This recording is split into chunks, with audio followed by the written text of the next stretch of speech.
Science اور technology کے ذریعے ہم نئی بذریعہ تحقیق نیا سیٹ ایجاد نہیں کریں گے، ہم ترقی نہیں کر سکتے۔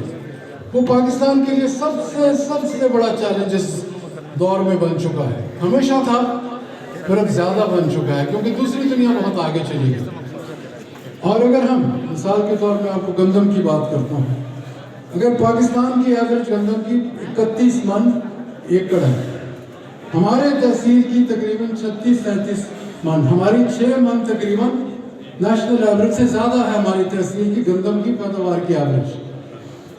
اور اگر قومی سطح پر ہم 1 من گندم اضافہ کرتے ہیں تو اس کا مطلب پاکستان کو 8 سے 9 لاکھ ٹن اضافہ ملتا ہے۔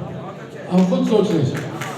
تو اس لیے اگر ہم اور آپ مل کر، خاص طور جو ہمارے یہاں ساتھی بیٹھے ہیں، بڑے آپ ہونہار ہیں، جستجو کرتے ہیں، محنت کرتے ہیں، کیونکہ میں تو زراعت کو ٹیکنیکلی بھی سمجھتا ہوں، سائنسدانوں کا بھی کام تھوڑا بہت سمجھتا ہوں، کبھی گہرائی میں کبھی اتنی گہرائی میں نہیں، کہ جب تک آپ اور ہم اس ملک کو اپنا اس ذہن سے سوچیں کہ ہم نے پاکستان کو، قائد اعظم کے پاکستان کو صحیح معنوں میں خود مختار بنانا ہے، صحیح معنوں میں ہم نے ایک جدت کے ساتھ اس سطح پر لے کر جانا ہے کہ ہمیں یہ قرض جات سے نجات حاصل کرنی ہے۔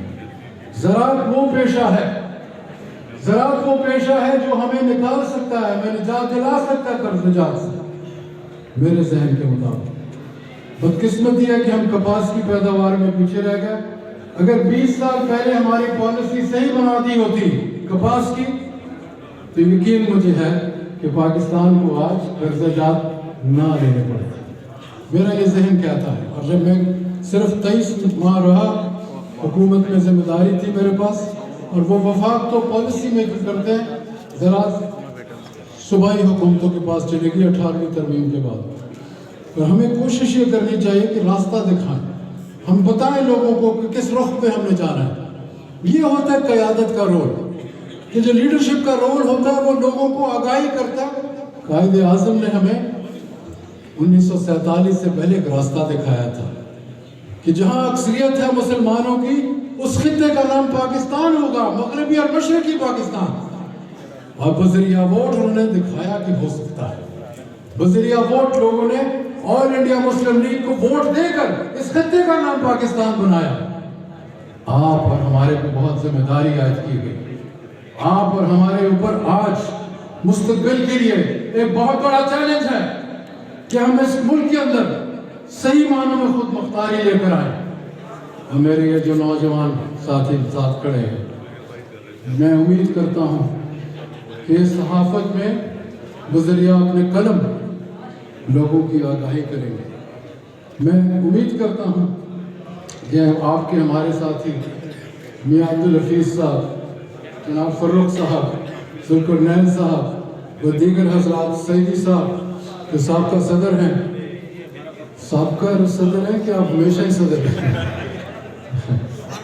روحانی صدر ہیں، تو آج میں پیر حسین جہانیہ، ڈاکٹر خاور علی شاہ صاحب، ہماری نوجوان مستقبل کے ہمارے بچے یہاں تمام تشریف فرما ہیں، عابد صاحب بھی بیٹھے ہیں، 2 ہمارے گردیزی صاحبان بھی تشریف فرما ہیں۔ میں امید کرتا ہوں کہ آپ اور ہم مل جل کر، ہم آپ سے بالکل دور نہیں ہیں، ہم ان سیاستدانوں میں نہیں ہیں جو 2 سال کے بعد حلقوں میں آتے ہوں، معذرت سے بات کروں گا، 6 مہینے کے بعد آتے ہوں۔ قلم مل جاتا ہے، قلم تو آنے والی چیز ہے، جانے والی چیز ہے۔ مجھے یاد ہے میں جون میں یہاں ایک دن، عموماً میں سرکاری بندے ساتھ نہیں رکھتا، ایک دن میرا بیمار ہو گیا ڈرائیور، میں سرکاری ڈرائیور کو لے آیا۔ جب میں جون میں 9-10 گھنٹے گھوما، 18 جگہ میں نے فاتح کو کہتے سائیں تو سب کیوں چل دے ہو؟ میں نے کہا یہ عادت کی بات ہے، یہ پچھلے جون کی میں بات کر رہا ہوں۔ میں نے کہا ہمارا تو یہ روزمرہ کا ہے، جب ہم گھر آتے ہیں تو بیٹھتے نہیں ہیں، جہاں کسی کا دکھ ہوتا ہے اس میں ہم شمولیت اختیار کرتے ہیں، یہ ہمارے فرائض میں شامل ہے۔ ورنہ میں نے کہا لوگ تو بھول جاتے ہیں۔ میرا ایک دوست تھا، وہ کہتے ہیں شاہ صاحب آپ کیوں جاتے ہیں؟ میں تو 2 سال نہیں جاتا، 1.5 سال۔ میں نے کہا جی آپ بہت بڑے آدمی ہیں، میں اپنے ساتھیوں کے ساتھ نہ رہوں مجھے ذہنی تکلیف ہوتی ہے, نفسیاتی بہت زیادہ تکلیف ہوتی ہے. تو ہم آپ ساتھیوں کے ساتھ شریک ہوتے ہیں جہاں بھی ہم ہو سکتے ہیں. یعنی میں دعویٰ کرتا کہ ہر گھر میں ہم جاتے ہیں, بالکل نہیں. اور جو بھی ہمارے پاس چند لمحات ہوتے ہیں, ہمارے پاس فراغت جہاں بھی ہمیں ملتی ہے, ہماری نہیں کوشش ہوتی ہم جائیں. میں اب 3 سال سے کسی غیر ملک میں نہیں گیا. مجھے کئی دعوت نامے آئے, میں نے کہا میں نہیں جاتا. کیوں نہیں؟ میں نے کہا جی میرے لیے بہتر ہے کہ ہم اپنے گھر کے جو ساتھی ہیں ان کے ساتھ ٹائم گزاریں. میں آپ کا مشکور ہوں اور میں یہ سمجھتا ہوں کہ آج آپ نے یہ جو ہمیں اکٹھا کیا ہے, مجھے 2 جگہ ملتان حاضری دینی ہے. ہمارے حلقے کے لوگ ہیں, ان کی شادی ہے رسم, تو میں نے کہا تھا کہ میں ان کے پاس حاضر ہوں گا. میں آپ سے اجازت لیتا ہوں. آپ کا بہت بہت شکریہ.